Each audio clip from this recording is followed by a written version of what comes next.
જંબુસરના સામોજ ગામે શોર્ટ સર્કિટથી આગ, અનાજ, ઘરવખરી સાથે 25,000 રૂપિયાની રોકડ ખાખ. જંબુસર તાલુકાના સામોજ ગામે શોર્ટ સર્કિટના કારણે એક મકાનમાં આગ લાગી હતી. ઘટનાના સમયે મકાન માલિક ચીમનભાઈ રાયસંગભાઈ ખેતીકામ માટે ખેતરે ગયા હતા.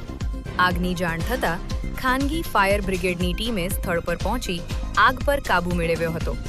સદનસીબે કોઈ જાનહાનિ થઈ નથી. જોકે આગમાં અનાજ, કપડાં, ઘરવખરીનો સામાન તેમજ અંદાજે 25,000 રૂપિયાની રોકડ બળીને ખાખ થઈ ગઈ હતી. પ્રાથમિક તપાસમાં આગનું કારણ શોર્ટ સર્કિટ હોવાનું સામે આવ્યું છે.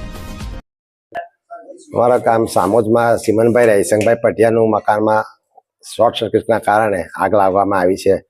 ઘરવખરી તથા અનાજ પાણી બધું બળીને ખાખ થઈ ગયેલું છે. જેથી કરીને સરકારને જે પણ સહાય આપવી હોય એ આપે. મારું નામ ચીમનભાઈ રાયસંગ છે. શોર્ટ સર્કિટના એટલે ફ્રીજના કારણે ઘર સળગી ગયું છે. અંદર કપડાં, પૈસા હતા એ બધું બળીને ખાખ થઈ ગયું છે. અનાજ પાણી બધું નુકસાન થયું છે.